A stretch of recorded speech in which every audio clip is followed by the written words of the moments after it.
দক্ষিণ আন্দামান সাগর ও তৎসংলগ্ন বঙ্গোপসাগর এলাকায় আগামী ২৪ ঘন্টার মধ্যে একটি লঘুচাপ সৃষ্টির সম্ভাবনা রয়েছে। তবে বাংলাদেশের তেমন একটা পড়বে না বলে জানিয়েছে আবহাওয়া অধিদপ্তর।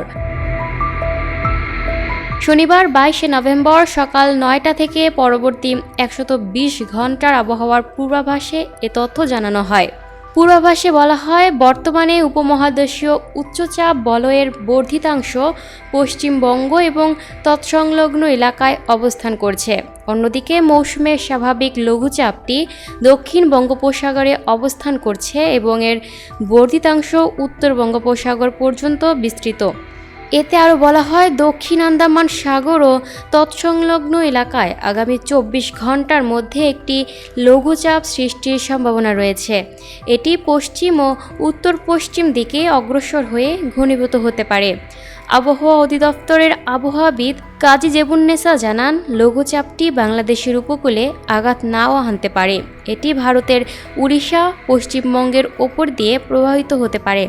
ফলে দেশের আবহাওয়ার বড় ধরনের কোনো পরিবর্তন হওয়ার সম্ভাবনা কম। বৃষ্টিপাত। আজ আকাশ অস্থায়ীভাবে আংশিক মেঘলা সহ সারা দেশের আবহাওয়া শুষ্ক থাকতে পারে।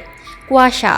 ভোরের দিকে সারা দেশের কোথাও কোথাও হালকা থেকে মাঝারি ধরনের কুয়াশা পড়তে পারে। তাপমাত্রা। সারা দেশে রাতের তাপমাত্রা সামান্য কমতে পারে এবং দিনের তাপমাত্রা প্রায় অপরিবর্তিত থাকতে পারে। সূর্যোদয় ও সূর্যাস্ত।